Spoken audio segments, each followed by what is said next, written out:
बड़ी समझने की बात है, जरूरी बात है, व्यवहार की बात है।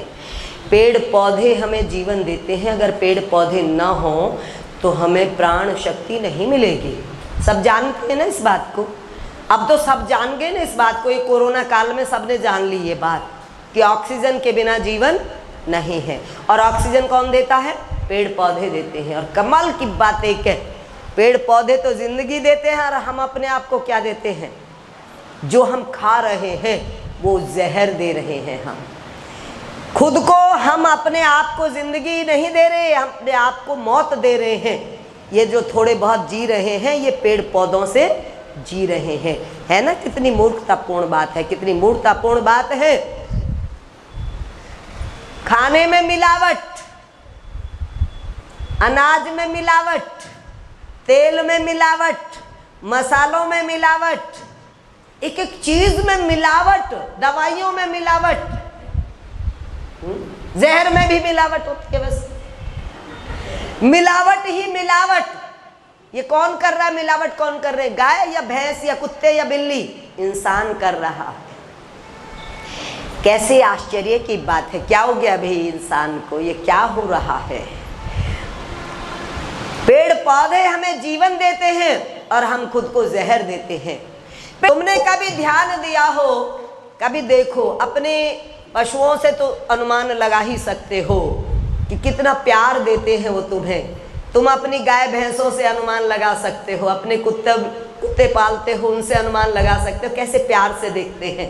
हर पशु ऐसे ही प्यार से दिखता है।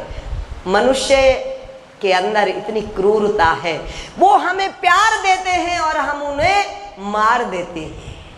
वो हमें प्यार देते हैं और हम उन्हें मार देते हैं। हम मुर्गे मार रहे हैं, हम बकरे मार रहे हैं, हम पता नहीं क्या क्या मारा जा रहा है। इस इंसान का पता ही नहीं कि ये प्यार को भी अपने हाथों से मारता है। और जब कोई ऐसा व्यक्ति, गुरु ब्रह्मानंद जैसा संत, जिसके भीतर केवल प्यार ही प्यार बचता है, जब इतने प्यार से भर जाता है तो हमें यह भी पता चलता है कि उसके पास शेर भी आकर प्यार से भर जाते हैं। शेर भी आते हैं तो मारना छोड़ देते हैं। मनुष्य के अंदर इतनी पावर है, मनुष्य के अंदर इतनी शक्ति है कि जो मारते हैं, जो हिंसक पशु है, वो भी जब कोई मनुष्य पूर्ण प्यार से भरता है तो उसके पास आकर वो भी अहिंसक हो जाते हैं। प्यार की इतनी बड़ी शक्ति है। लेकिन ये मनुष्य ही है जो प्यार को अपने हाथों से मारता है। कैसे मार देते हैं समझ नहीं आता, कैसे काट के खा जाते हैं समझ नहीं आता। मुर्गी पालन का, मछली पालन का ये व्यापार बढ़ता जा रहा है। इसका अर्थ है इसको खाने वाले बढ़ते जा रहे हैं। इसका सीधा सा अर्थ है। क्या हो रहा है ये पता नहीं। कहाँ जाके हम संभलेंगे, कहाँ जाके हम ठहरेंगे, कहाँ जाके हम रुकेंगे। इस व्यापार की दौड़ में, इस कमाई की दौड़ में हम संस्कार खोते जा रहे हैं और प्यार खोते जा रहे हैं। मैं 1 साल ऐसी हालत में रही हूँ जब सबको ये लगने लगा था शायद अब मैं जाने वाली हूँ संसार से। ऐसे सबको महसूस होने लगा था। उस 1 साल में एक चीज मैंने देखी, शरीर ने साथ छोड़ा लेकिन कितने शरीरों ने मेरे शरीर को संभाला है। कमाल है ये प्रभु के प्यार का कमाल है। जिनके अपने बच्चे भी थक जाते हैं 1 साल में बीमार को संभालते संभालते, है ना, रिश्तेदार भी थक जाते हैं। मेरे अपने, क्या नाम दूं मैं तुम्हें, क्या कहूं मैं तुम्हें, जिन्होंने मेरा एक एक बात का ऐसा 1 साल में मुझे ये एहसास कराया कि वाकई प्यार तो ये होता है जिसमें कोई रिश्ता भी ना हो और तो भी तुम्हें जान से ज्यादा कोई संभाले। प्यार को सीखो, प्यार को जगाओ, प्यार को जियो। जिसको तुम प्यार कहते हो वो प्यार नहीं है, वो रिश्ता है और रिश्ते की मजबूरी है। आज तो पक्का है शीशा देखते समय मेरी बात तो याद आएगी। अब तुम्हें मैं तरीका भी बता दूं, मैं शीशा देखने को मना नहीं करती, मैं कहती हूँ 10 बार देखो। अभी अगर 3 बार देखते हो तो 10 बार कर देना, लेकिन उस देखने में कैसे देखोगे? तुम देखोगे कि ये प्रभु ने कैसा सुंदर बनाया है, ये आंखें कैसी बनाई, ये कान कैसे बनाए, ये नाक कैसी बनाई। किसको याद करोगे? भगवान को। किसको याद करोगे? ईश्वर को। यानी हमें ईश्वर का सुमिरन करना है। जहाँ भी सुंदरता दिखे या जो भी अच्छा लगे तो कहे कि ये बनाने वाले ने क्या गजब किया है, क्या कमाल किया है। तो इस अपनी सुंदरता भी हो तो अकड़ने की जरूरत नहीं। अभी मैं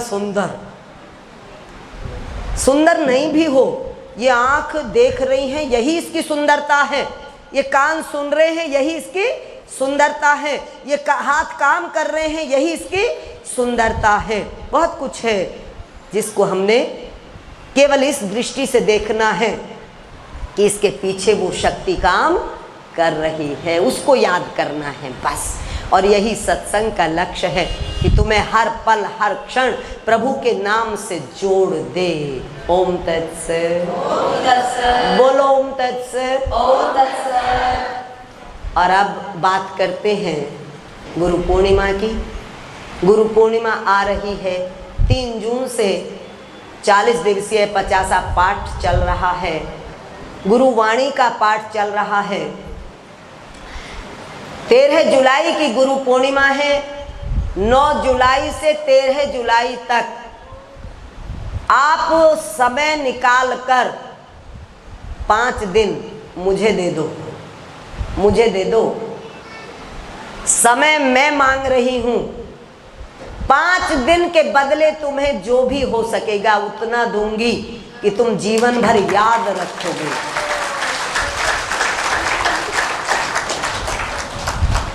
जीवन का आनंद ही और होगा।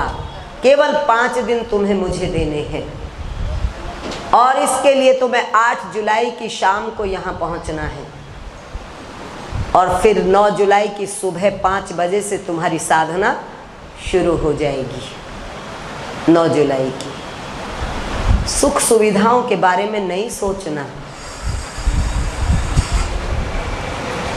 जो साधन हमारे जीवन में हमें गुलाम बना रहे हैं, 5 दिन उनकी गुलामी से बाहर निकलकर एक अलग जीवन हमें जीना है। यहाँ जीना है, हमारे पास जीना। उन 5 दिनों में मैं क्या बताऊं तुम्हें, तुम खुद देखोगे, खुद जानोगे, खुद समझोगे। इतनी जिंदगी गमा के भी कुछ नहीं मिला और 5 दिनों ने वो दे दिया जिसकी कभी कल्पना भी नहीं की थी। वो 5 दिन तुम्हें लगाने हैं। 8 जुलाई की शाम को यहाँ पहुँच जाओगे। तो ये गुरु पूर्णिमा का अवसर है। गुरु पूर्णिमा का मतलब है गुरु वचनों से जिंदगी को चलाना और संभालना और संवारना, ये सीखना। और गुरु से मिलने वाली जो शक्ति है उसको धारण करने के लायक खुद को बनाना। ये तो है हमारी गुरु पूर्णिमा आ रही है। पर्चे लेके जाओगे, जिनको नहीं पता है बांटोगे, खबर दोगे, सबको जानकारी दोगे, फोन करोगे। जैसे तुम किसी का कुछ बिगड़ जाए ना, कुछ कहीं घटना घट जाए तो फौरन फोन घुमा देते हो चारों तरफ, है ना? बताते नहीं हो कि वहाँ ऐसा हो गया, वो उसके ऐसा हो गया। ऐसे ही इन बातों के लिए भी फ़ोन घुमाओ, बोले ये कार्यक्रम है, आओ आओ। क्योंकि ये ऐसी चीज़ें हैं, वो बुराई फैलाने की बात है और ये अच्छाई फैलाने की बात है। दोनों में तुम किस में समय लगा रहे हो ये तुम्हें देखना है, ये तुम्हें तय करना है।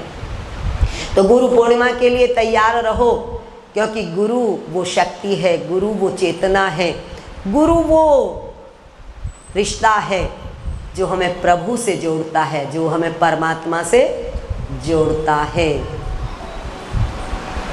तो गुरु की शरण में हम जितना आ रहे हैं, उसकी वाणी का प्रसाद जितना पा रहे हैं, उतनी ही जीवन की खुशियाँ भी हमें मिल रही हैं। तो आइए तैयारी करिए गुरु पूर्णिमा की। और अब हम एक ऐसे विषय पर आ रहे हैं जिसको पिछले दिनों से आपने जाना होगा, सुना होगा। हमारी एक साध्वी रेखा देवी होती थी, उनको काफ़ी लोग जानते हैं, काफ़ी नहीं जानते। बड़े आश्रम में ही हम सब रहते थे, वो भी रही है वहाँ। संत रत्नी देवी जी से दीक्षित है वो भी, मैं भी उन्हीं से दीक्षित हूँ। मेरे से छोटी है वो और मेरी छोटी गुरु बहन। अभी पीछे 24 जून को वो इस संसार से चली गई है, शरीर छोड़कर। काफ़ी दिन बीमारी से ग्रसित रही हैं। उनके लिए मैं वहीं हूँ, वो अपने घर पे थी। हमने ये भी विषय उठाया था क्योंकि वो बड़े आश्रम में उस कमरे में उनको दिया गया था, वो कमरा जो नीचे आप देखते हैं जिसमें आप देवी जी रहते हैं, वो रत्नी देवी जी का कमरा था। और रत्नी देवी जी के जाने के बाद ये कमरा उनको दे दिया गया था। तो उसके बाद कुछ ऐसी स्थितियां बनी, कुछ ऐसे विवाद छिड़े कि उनको छोड़कर जाना पड़ा। उसके लिए 4 साल पहले भी मैंने ये बात कही थी कि वो कमरा उनको जगह दी जानी चाहिए, वो नहीं हो पाया। और अंत में उन्हें अपने घर जाकर बीमारी की हालत में रहना पड़ा और घर पर ही उन्होंने फिर प्राण त्यागे हैं और घर पर ही उनका संस्कार हुआ। अब जिस दिन से उनका ये संस्कार हुआ है मैं वहीं हूँ। आज सुबह 5 बजे वहीं से आई हूँ।